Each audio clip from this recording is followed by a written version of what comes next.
परमेश्वरमा सुम्पिसकेपछि गुरु येशू मसीहलाई त्यो अवस्था त्यो फिल त भएको थिएन, तर आफ्नो बच्चालाई आफ्नो सन्तानलाई पल पल त्यो पीडामा देख्दै गर्दा परमात्माले भन्नुभएको थियो, मेरो बच्चा यो पीडा यो अवस्था मैले देख्न सकिनँ। के तिमीले इच्छा गर्छौ भने, तिमीले चाहन्छौ भने तिम्रो निम्ति त 72,000 पल्टन, 72,000 कतिले भन्नुहुन्छ 72,000 स्वर्गदूत नै, 72,000 पल्टन स्वर्गदूत तिम्रो साथमा छ। मैले अहिले इसारा गरेँ भने सारा धुलो पिठो पारेर यो संसार सकिदिनेछ मेरो बच्चा भन्दै गर्दाखेरि, नै पिता हजुरलाई धन्यवाद, यसो मसिह हजुरलाई धन्यवाद। त्यो बेलामा पिता भन्ने पनि अरू मात्र थिएन, यसो मसिहमा मात्रै थियो। त धन्यवाद भन्नुभयो र हे पिता जे हुन्छ अहिले हुन दिनुहोस्, हुन जरुरी छ। म एकजना आज मर्दै गर्दा, म एकजना बलि चढ्दै गर्दा आज जगतले मुक्ति पाउँछ भने यो हुन जरुरी छ पिता, हुन दिनुहोस्। तर जसले मलाई यहाँ घोपिराखेको छ, जसले रोपिराखेको छ, जसको द्वारा मेरो शरीरबाट छिया छिया भएर रगतहरू बगिरहेको छ ईश्वर पिता, त उहाँलाई पनि क्षमा गर्नुहोस्, किनकि उहाँ पनि निर्दोष हुनुहुन्छ, अन्जान हुनुहुन्छ, बुझ्नु भएको छैन। त यही मेरो शरीरबाट बगेका रगतले उहाँको पनि उहाँले गरेको पापलाई पनि क्षमा गर्नुहोस् पिता भनेर उहाँको निम्ति बरु प्रार्थना गर्नुभयो।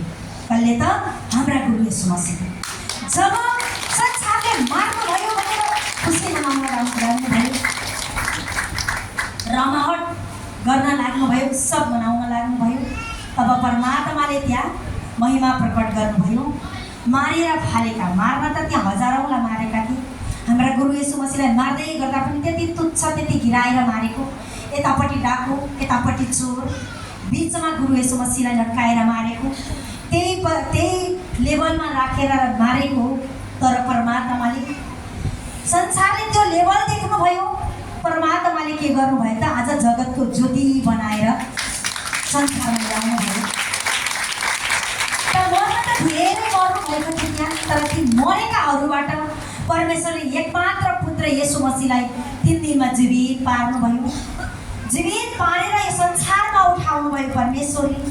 त जसरी उहाँ उठ्नुभयो, जसरी जीवन पाउनुभयो, जसरी जिउँदो हुनुभयो, त उहाँलाई जसले उहाँलाई पक्राउनु भएको थियो, जसले उहाँलाई त्यो मृत्युसम्म पुर्याउनु भएको थियो, उहाँकै अगाडि देखा पर्नुभयो। त पहिलोचोटि देखा पर्दै गर्दा उहाँले सहन नसकेर आत्महत्या गरेर मर्नुभयो।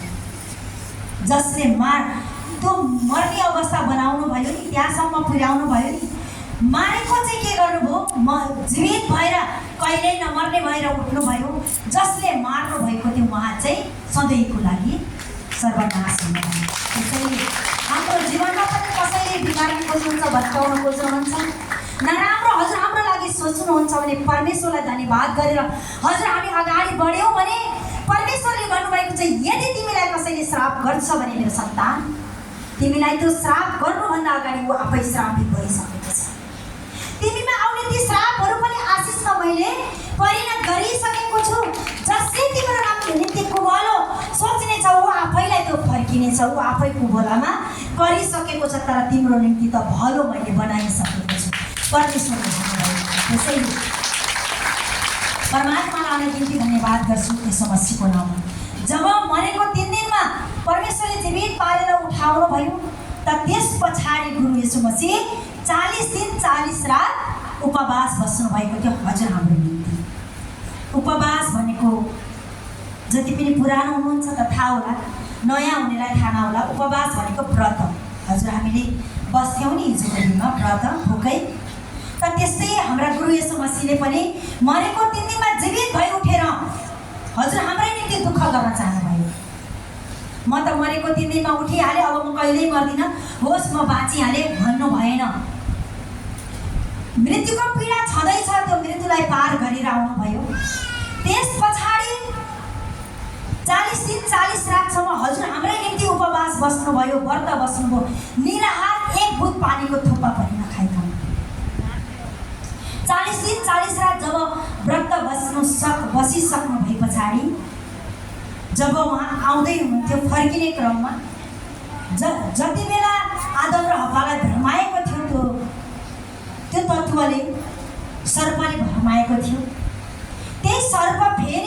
येशू मसीहको अगाडि आएर गुरु येशू मसीहको पनि जाँच लिन आएको थियो, भ्रमाउन आएको थियो। भोको देखेर, कमजोरी देखेर तपाईँ त परमेश्वरको पुत्र किन यो पीडा भोगिरहनु भएको छ, किन यसरी भोकमा तर पिरहनु भएको छ? हजुरको आँखाको अगाडि एउटा ढुङ्गा छ, यो ढुङ्गालाई रोटी बनाएर खानुस् न, हजुरको मुखले त जे बोल्यो त्यही हुन्छ। उसले बोलेको थियो। तर त्यो बेलामा गुरु येशू मसीहले हो त नि म भोकाएको छु, ममा त शक्ति छ, सामर्थ्य छ, मुखमा वचन छ, शब्द छ, जो शब्द बोल्छु प्रकट भइहाल्छ हो त नि भनेर त्यतातिर जानु भएन। गुरु येशू मसीहले के गर्नुभयो? खोज्नुभयो। परमेश्वरको पुरै मायाले, प्रेमले क्या कठैबाट हेर भन्दै मायाले, प्रेमले पुरै नजिकै गएर उसले मायाले बोलेको थियो, ताकि त्यो मायामा भुलिएर गुरु येशू मसीहले त्यसलाई ठुलो बनाउनुहोस् भनेर उसले त्यो रचेको थियो। तर परमेश्वरलाई धन्यवाद येशू मसीहको नाउँमा, येशू मसीह पुरा परमेश्वरको त येशू मसीहले के गर्नुभयो त? खोज्नुभयो। यो परमेश्वरको तर्फबाट छ कि अर्को तत्त्वबाट छ? जब उहाँले खोज्नुभयो त पाउनुभयो। यो येशू मसीहले भन्नुभयो त्यो समयमा, जब पाउनुभयो परमेश्वरको तर्फबाट होइन, यो अर्कै गलत तत्त्वकोबाट हो, खराबी तत्त्वकोबाट हो भनेपछि उहाँले बोल्नुभयो कि मानिस रोटीले मात्रै जिउँदो रहँदैन, परमेश्वरको वचनले पनि जीवित रहन्छ। भन्नुभयो तब त्यतिमा मात्रै उसले सीमित राखेन, त्यो कुरा त सुन्नु भएन। म असफल भएँ भने फेरि निरन्तर लागिरहेको, घरि कालाने गर्दै गर्दै विभिन्न परीक्षामा उभ्याउँदै गर्दाखेरि त गुरु येशू मसीहले अन्तिममा त्यसलाई के गर्नुभयो त? हकार्नुभयो, गाली गर्नुभयो। त शैतान दूर होइजा, हट, तेरो अधिकार छैन, मेरो पिताभन्दा अन्त मैले मेरो शिर झुकाउने छैन। मैले शिर झुकाउँछु त मेरो पितामा मात्रै झुकाउँछु। तैँले किन त मैले देखे जति मेरो लागि तयार गरेको होलास्, देखेको होलास्, तर मैले नदेखेको र नसोचेको भने मेरो पितासँग छ, मलाई दिनुहुन्छ मेरो पिताले त परमेश्वरलाई धन्यवाद येशू मसीहको नाममा। जब परमेश्वरमै रहनुभयो त त्यति बेला परमेश्वरले के गर्नुभयो त? स्वर्गबाट स्वर्गदूतहरू पठाएर ती च्यातिएका कपडा, चप्पल, त्यस्तै शरीर त्यस्तै भएको अवस्थामा परमेश्वरले स्वर्गदूतहरूलाई पठाएर के गर्नुभयो? पुरै गुरु येशू मसीहको टहल गरेर, होइन, हिँडा जरी पुरै मणिमाणिक्यले भरेको शरीरमा कपडा दिनुभयो, त्यस्तै सम्पूर्ण पुरै तेज बनाउनु भएर उहाँले लगाएको हिजो कपडा च्यातिएर धुजा भएर त्यो चिजले त्यसरी लोभ देखाएको थियो भने उहाँले नै लगाएका कपडामा के गर्नुभयो त? चिट्ठा काट्ने योग्यको परमेश्वरले बनाउनुभयो। आज हजुर हामीलाई पनि बनाउनुहुन्छ, जसले विश्वास गरेर रहनुहुन्छ नि, यता र त्यताको कुरा सुन्नुहुन्न, हुन्छ त हुन्छ, मेरो पितामा हुन्छ, मेरो ईश्वर एक हुनुहुन्छ, मलाई गरेर देखाउनुहुन्छ, मेरो परमेश्वरले हिजो गर्नुभयो भने आज पनि गर्नुहुन्छ भनेर जब परमेश्वरमै रहनुहुन्छ नि, हरेक समस्यामा पनि, हरेक बाधा अवरोधमा पनि, कमजोरीमा पनि ईश्वरमै टिकेर रहनुहुन्छ नि, संसारमा बिग्न खोज्नुहुन्न नि, परमेश्वरले हजुरलाई उच्च स्थानमा राख्नुहुन्छ।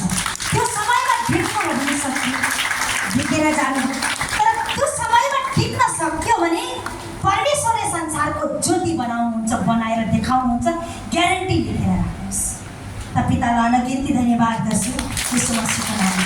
हिजोबाट आजसम्म यतिसम्म ल्याउनु भयो भने भुलिरहनुहुन्न, हिजोसम्म डोर्याएर आजसम्म यहाँसम्म हिँडाउनु भएको छ।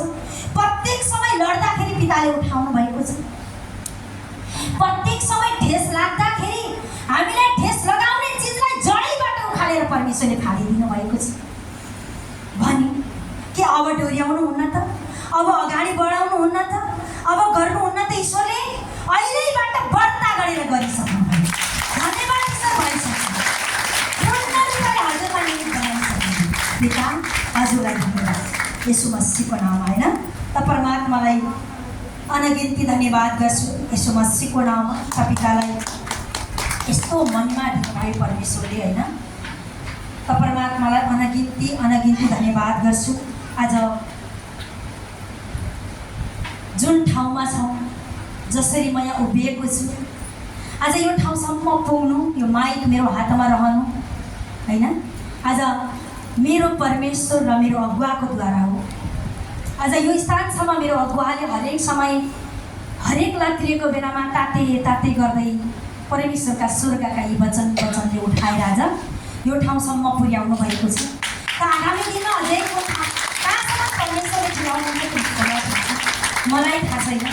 हिजो यहाँसम्म आउँछु थाहा थिएन, तर परमेश्वरले आज कहाँदेखि कहाँ ल्याउनु भयो होइन। हिजो कहाँको जीवन थियो, हिजो नालीको किरा थिए संसारले देख्दाखेरि, तर आज परमेश्वरले त्यही नालीको किरालाई उठाएर स्वर्गको हिरा बनाउनु भयो। धन्यवाद ईश्वर। आज मेरो अगुवालाई पनि यस्ता यस्ता वचनको द्वारा हरेक समयमा उठाउनु भयो। पिता हजुरलाई धन्यवाद यीशु मसीहको नाममा। त्यसैले अग्रजको निम्ति सानो एउटा भजन छोटो आत्मामा परमेश्वरले हालिदिनु भयो पिता।